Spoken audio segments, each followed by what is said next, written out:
tight submission escapes in every division. I see my haters proud of me now. When I'm around, it's all smiles. I took over my whole town. Getting out of a submission that is locked in, either it be on an arm, a leg, or a chokehold, is some of the best looking things that you can see in MMA, in my honest opinion. And these submissions that some of these fighters escaped on this list, I don't know how they did it without incurring some serious injury or going unconscious completely. So that being said, let's kick this list off at 135. I know I'm skipping 125 because I can't think of any of them off the top of my head. But to start off the list, we have Mr. Ricky Simon versus Merab Dvalishvili.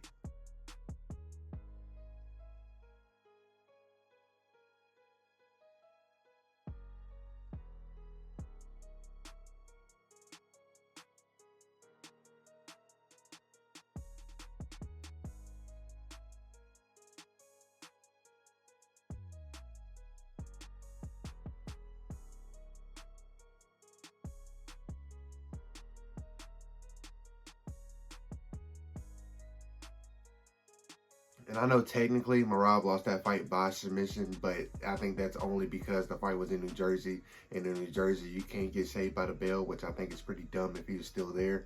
That's just my opinion, though. I think he survived it. What do you guys think? He survived that position for over 50 seconds, so I feel like that warrants a spot on this list. In the featherweight division, we have one of the greatest of all time in that division. We are taking Mr. Alexander Volkanovski in his war with Mr. Brian Ortega.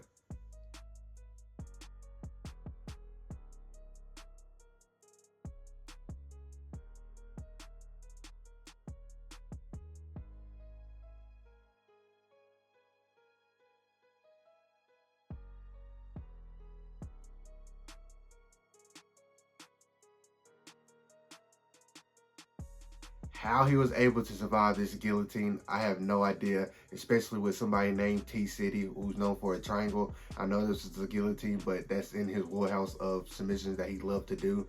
I don't think there's too many people in the world that could have survived that submission attempt from Brian Ortega, but Alexander Volkanovski was one of them. He did a great job surviving that and coming back and ended up winning by unanimous decision. In the lightweight division, we have another former champion. We got Mr. Charles Oliveira versus Arman Tsarukyan.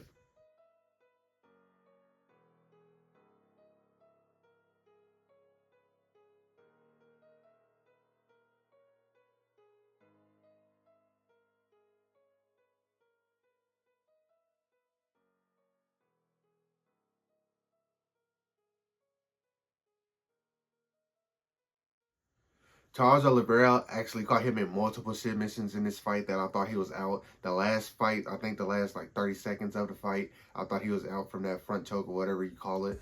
It's this right here. I thought he was out cold, but apparently that's how you defend the choke. You just lay flat, which is insane. But that guillotine attempt by Charles Oliveira was tight. It was tight. And if you know Charles Oliveira, when Charles Oliveira gets something, it's usually over. I don't know how Arman Tsarukyan was able to poke his head out of that, but he did. He went on to win the fight. Great fight by both of them, and I can't wait to see what they do next. In the welterweight division, this one was probably one of my hardest to pick. I will tell you my honorable mention was Mr. Dan Hardy surviving all of the submission attempts by George St. Pierre in their fight.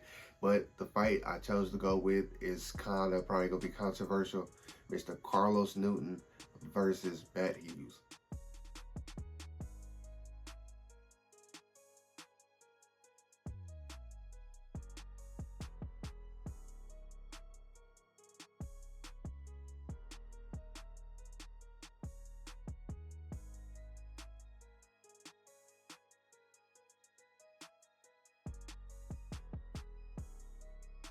I think this is going to be a little bit controversial simply because Matt Hughes might have possibly been out of it. He might have possibly been out of that slam, but being able to have the wherewithal to slam somebody to possibly bring yourself to either put yourself in a worse position or break free and potentially win the fight like Matt Hughes did is fantastic in my book. I feel like that's one of the better submission escapes in my opinion. But what do you guys think about this? Who would you have at the 170 spot? There's a lot of really good options at welterweight in my opinion. In the middleweight division, I honestly couldn't think of too many, so I had to get in my bag a little bit. Just a little bit. I actually found this whenever I was making my Rich Franklin video. Go watch that if you haven't. So I am taking Mr. Rich Franklin versus Travis Utter.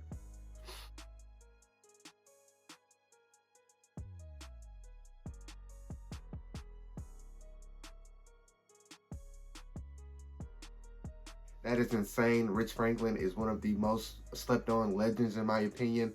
I made a video on it. Go watch it if you haven't. Rich Franklin versus Travis Lutter. How he escaped that armbar, I don't know, but he did that. And yeah, in the light heavyweight division, we got the GOAT, the greatest of all time, Mr. Jon Jones versus Vitor Belfort.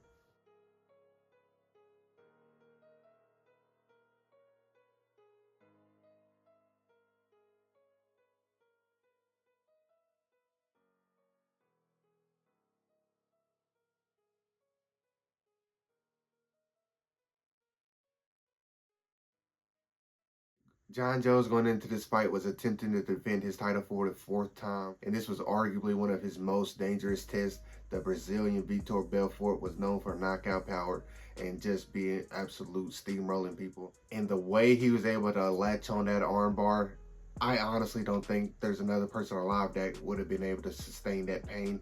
He said he heard popping. He said he thought it was all over. He said he's not going to tap, and he didn't tap. I want to say potentially getting herself put in that situation, but Jon Jones didn't. This man had a roughly over 200-pound man just dangling on his arm straight out, and that's insane in my opinion. Jon Jones versus Vitor Belfort is my pick for the light heavyweight division. In the heavyweight division, I'm gonna be completely honest, I couldn't think of many, and looking at list, I really couldn't find any. So we are going with the Black Beast, the heavyweight KO champion, Derrick Lewis versus Aleksei Oleinik.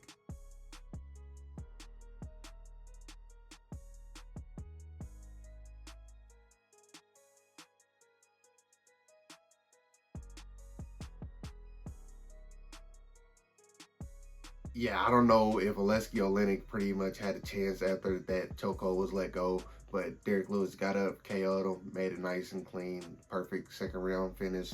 Love to see that. Let me know what you guys would change on this list, who y'all leave on, who y'all take off. If you like the video, make sure you like, comment, and subscribe. It helps me out a ton. Like always, be good people. Peace.